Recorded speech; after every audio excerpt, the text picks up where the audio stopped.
नमस्कार. Prime time महाराष्ट्रामध्ये मी सुहास आपल्या सगळ्यांचं स्वागत करतो.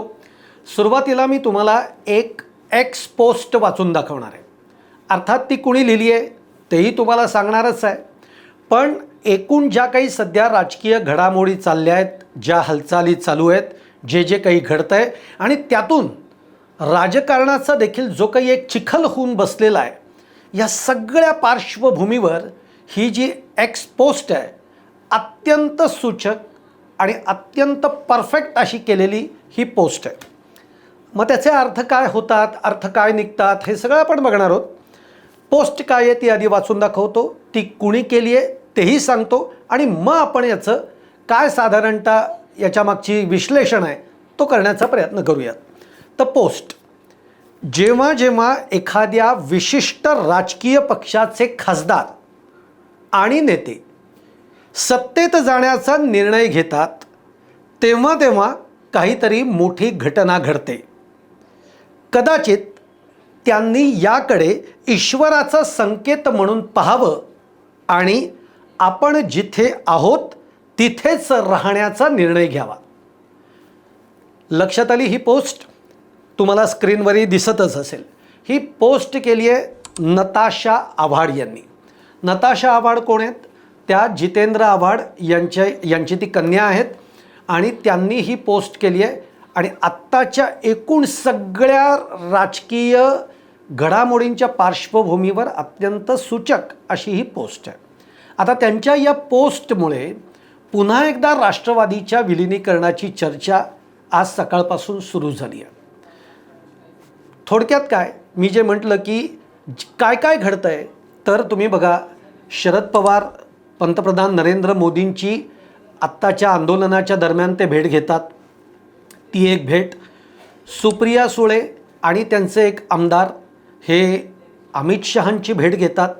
अगदी त्याच दरम्यान 15-20 मिनिटाच्या फरकाने सुनील तटकरे, जे अजित पवार गटाचे खासदार पण आहेत आणि ते प्रदेशाध्यक्ष पण आहेत, ते अमित शहांची भेट घेतात.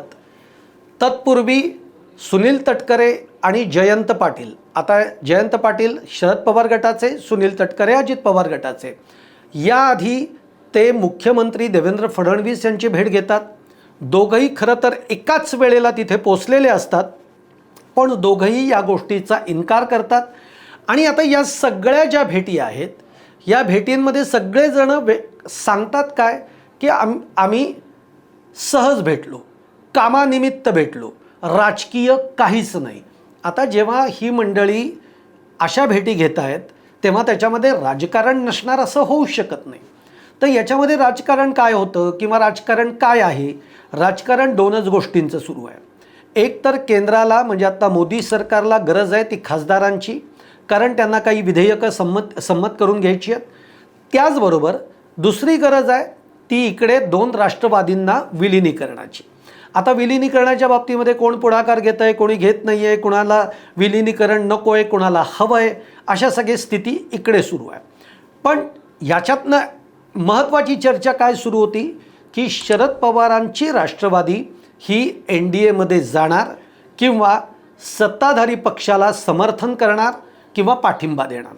या सगळ्या चर्चा होत असताना जितेंद्र आव्हाड, जे शरद पवारांचे अत्यंत विश्वासू, अत्यंत जवळचे, अगदी मानसपुत्रासारखं, ज्यांनी आत्तापर्यंत ते शरद पवारांच्या बरोबर राहिलेत आणि शरद पवारांनीही जितेंद्र आव्हाडांना त्याच पद्धतीने मानसपुत्राप्रमाणे अगदी सांभाळलं आहे, त्यांची कन्या ही पोस्ट करते.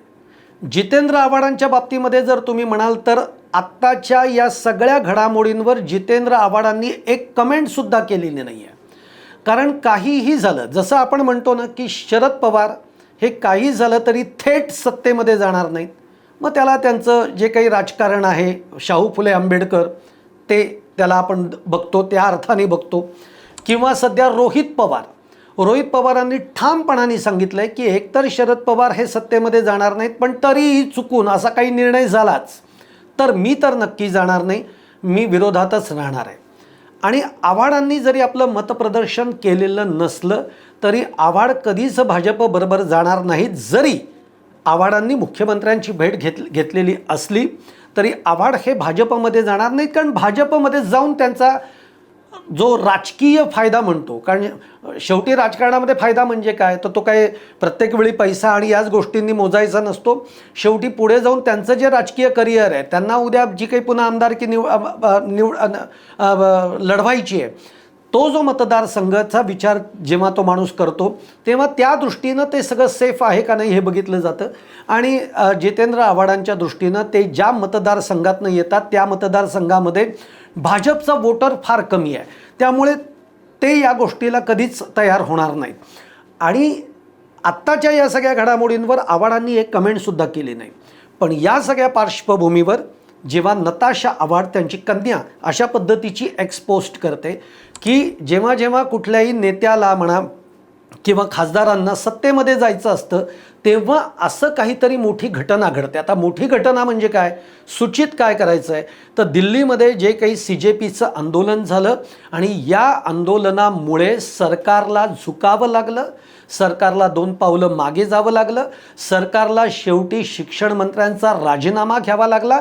एक प्रकारे जो काही एक मोदी सरकार, मोदींचा जो एक करिश्मा होता, त्या करिश्माला आता कुठेतरी ओहोटी लागल्याचं एक चित्र सध्या तयार झाल्याचं आपल्याला दिसतंय किंवा तशा पद्धतीने बोललं जात आहे. आणि या सगळ्या पार्श्वभूमीवर ज्या लोकांना जायची सध्या वेध लागलेले आहेत, तेव्हा काहीतरी अशा घटना घडतात. या घटना तुम्ही त्याच्याकडे ईश्वराचा संकेत म्हणून बघा, म्हणजे काहीतरी तुम्हाला याच्यातनं सूचित होतं या घटनेतनं आणि त्यामुळे तुम्ही आहे तिथेच थांबा. थोडक्यात तुम्ही राष्ट्रवादीतच थांबा, तुम्ही इकडे तिकडे जाऊ नका. आणि याचबरोबर सध्या जी काय आता परत विलिनीकरणाची या पोस्टमुळे जी चर्चा सुरू झाली आहे, याचं कारण असं आहे की सुनील तटकरे जे अजित पवार गटाचे आहेत ते अमित शहांना भेट आहेत, मुख्यमंत्र्यांना भेट आहेत. आणि काल तर पार्थ पवारांच्या बरोबर प्रफुल्ल पटेल यांनी 2 दिवसापूर्वी शरद पवारांची भेट घेतली आहे. आता तुम्ही म्हणाल की हे सगळेजण भेटत आहेत, पण मग सुनेत्रा पवार काही बोलत आहेत का, किंवा पार्थ पवारांनी काही स्टेटमेंट केलं आहे का, तर पार्थ पवार शरद पवारांची भेट घेत आहेत ना, हे खूप बोलकं आहे, हे खूप सूचक आहे. आणि त्याही जर सुनेत्रा पवारांच्या बाबतीमध्ये बोलायचं झालं तर सुनेत्रा पवारांनी काही दिवसांपूर्वी, झाला असेल त्याला 1 महिना, 1.25 महिना, 1.5 महिना झाला असेल, पण त्यांनी एक वक्तव्य केलं होतं की विलिनीकरणाच्या बाबतीमध्ये निश्चित आगामी काळामध्ये विचार करायला हरकत नाही. हे एक विधान सुनेत्रा पवारांनी सुद्धा केलेलं आहे. आणि त्यामुळे या पोस्टवरनं सध्या विलिनीकरणाची चर्चा पुन्हा एकदा सुरू झालेली आहे की खरंच दोन्ही राष्ट्रवादींनी जर का सामंजस्याने एकमेकांच्या बरोबर विचारविनिमयातनं जर ठरवलं तर 2 राष्ट्रवादी या पुन्हा एकत्र आल्या तर महाराष्ट्रामध्ये एक पुन्हा मराठा पक्ष म्हणून ज्याच्याकडे बघितलं जातं, ज्या राष्ट्रवादीकडे बघितलं जातं, त्या पक्षाची ताकद ही महाराष्ट्रामध्ये वाढेल. जे की 2 विभागून राहिलेले पक्ष आपली ताकद तेवढी दाखवू शकणार नाहीत. आणि त्यामुळे आज सकाळपासून पुन्हा ही चर्चा सुरू झाली आहे. नताशा आव्हाड यांनी जी ही पोस्ट आत्ताच्या या सगळ्या पार्श्वभूमीवर केली आहे ती अत्यंत सूचक पोस्ट म्हणून खरं तर या पोस्टकडे बघायला हरकत नाही. तुम्हाला माझा हा व्हिडिओ आवडला असेल तर लाईक करा, शेअर करा, चॅनल सबस्क्राईब करायला विसरू नका आणि तुमच्या देखील कमेंट या कमेंट बॉक्समध्ये जरूर टाका. धन्यवाद.